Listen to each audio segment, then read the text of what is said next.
Hey everyone, welcome back to Shane from The Shane Show.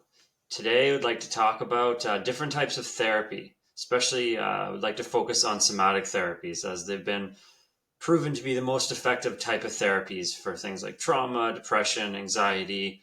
Um, I know there's studies out there on chronic fatigue, all sorts of other things, health related issues that they've been super helpful for. And just share a little bit about my experience with these therapies and so let's dive in. So, somatic therapies, what are they?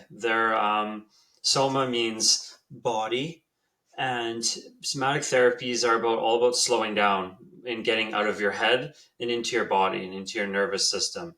A lot of the times we keep so much into our own minds that it actually prevents us from feeling. Can be actually thinking can actually really be a way of avoiding feelings. I know I've experienced that a lot in my life, and it's been kind of this coping mechanism to stay away from my feelings. Somatic therapies are just really body based therapies focusing on the breath, slowing down, like I said, and your body just will end up once you ground, sensations will start to usually arise, and then it goes sensation, usually emotion, and then a release will happen. With standard talk therapies, you can't get trauma release, unfortunately, due to you just can't talk your way out of trauma. It's not a possible thing. If it was that easy, I think we'd be in a little bit different of a place in the world, to be honest. That being said, there is a place for talk therapy. I think it can be a great stepping stone as you're getting into the therapeutic world and learning the ropes and gaining some trust and rapport with the counselor you're working with, and then eventually moving on to a little more deeper modalities. The behavioral therapies like CBT, DBT, although they're great and they serve a purpose, they plateau very fast. They can only get you so far. And I find them myself to be kind of rigid and very clinical. Um, the approach with them. Maybe some people have had different experiences, but that's been my experience with them. I've read a lot about these types of therapies and the efficacy of them, and it's unfortunately not very high. Um, it's kind of too bad, I think, too, because it's a mainstream therapy in which, in my opinion, I think somatic therapies should be more mainstream because looking at peer-reviewed literature on somatic studies, it shows things like somatic experiencing by Peter Levine, which is somatic-based therapy, of course, is one of the most effective treatments or therapeutic modalities for people with PTSD. Um, I know I've mentioned in the past that I don't have a PTSD diagnosis, but I believe self-diagnosis, I could say in the past, I did suffer a lot from that or what felt like that. And throughout the years of doing somatic therapies and breath work and just really diving in, I've really untangled a lot and I'm feeling significantly better in my life. I have a lot more window of tolerance. I can move in and out a lot easier in my nervous system than I used to. A whole bunch of things have changed really in my life. So I highly, highly recommend somatic based therapies. Internal family systems is a good one. Somatic Experiencing by Peter Levine is a good one. And Internal Family Systems is by Richard Swartz. Gabor Mate, he's from Vancouver actually. He has a training program called Compassion Inquiry. And I believe that's a blending of somatic experiencing and internal family systems weaved together. I've heard great things, although I haven't worked with it before.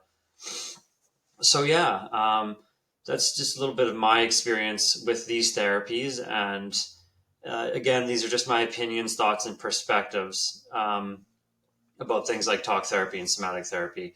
Talk therapy, like I said, yeah, it's great. It serves a purpose, but you'll probably notice that within a couple of years, you'll start to plateau and maybe want to move on to something a little bit more deeper.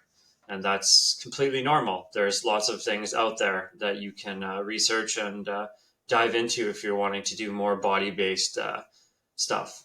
And I know too, according to literature, things like our issues, well, they say it's our issues are in our tissues. And science has been proving that over and over now. And these things need to get out of our body.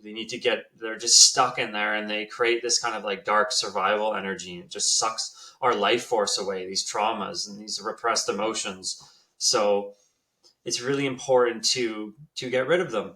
And I think also with things like succeeding in life and like living more of a purpose, it can be so important to heal these traumas because, like I said, they're just sucking our life force energy.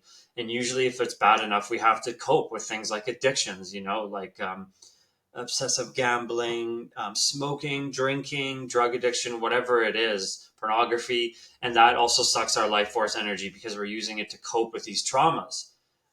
It's usually can be an unconscious behavior also.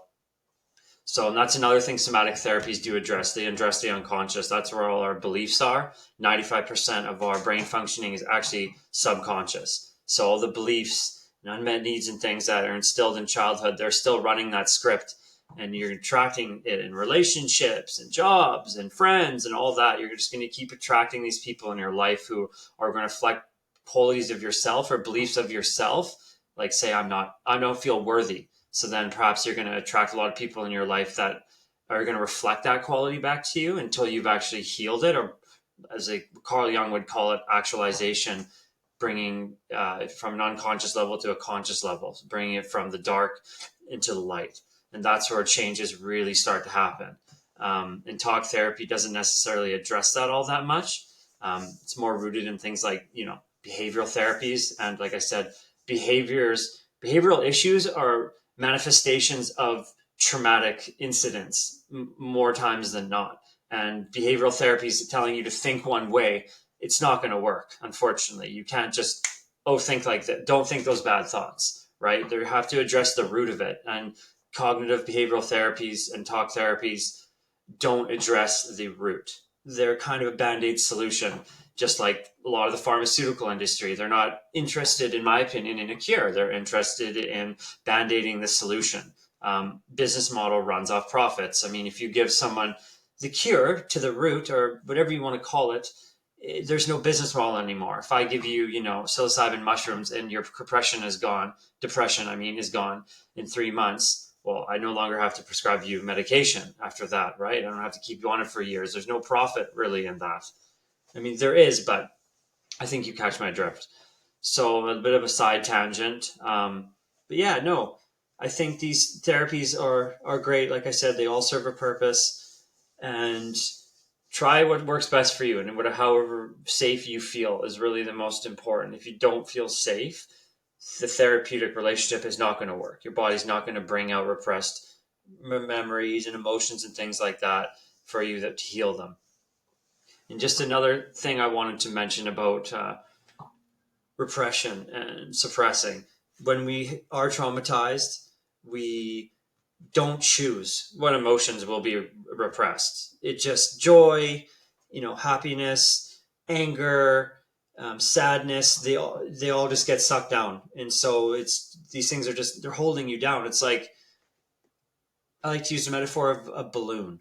We all kind of have these balloons that we're just holding underwater, trying to keep them down about things that we don't really like about ourselves. So it's exhausting. That's taking our life force energy, and that's preventing us from being on an upward trajectory a lot of the time in life and being successful in the ways we want to be, whether that's money, friends, community, purpose fulfilling job, whatever success means to you, because success is not monetary gain. That's not true whatsoever. Success is measured, I think, personally, in terms of happiness in your life, fulfillment, contentment. Really, contentment is the ultimate place I think a person can shoot for in being in their life, is being content with themselves.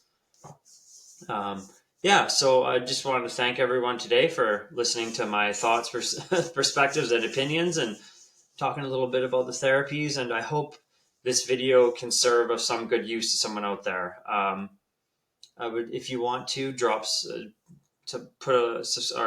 you want to subscribe, like, and you can also comment. And if you'd like to hear me talk about anything else, something more in depth, I would love to. I'm new to this, so I'm just kind of figuring out the ropes of how to structure a video and talk and make it the most impactful I can for you guys without having to do much editing or things like that. I don't really agree with all the whole editing thing. I don't want to edit myself. I want to just be who I am and be seen who I am. And I think, another tangent here, just by editing myself, I don't want to look like I have some sort of perfect speech. I think we watch all these people on YouTube videos and we see them edited, and it's like they're not making mistakes. They're in their speech. They're not like forgetting things. They're not this, that, and the other. And I think that starts to kind of mess with our heads, or it can mess with my head. Maybe I shouldn't speak for other people, but I don't necessarily know if that's the greatest thing for us to experience so much. Then I think we can make us a little harder on ourselves.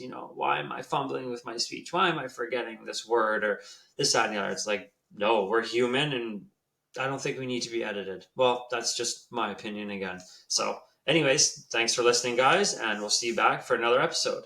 Take care.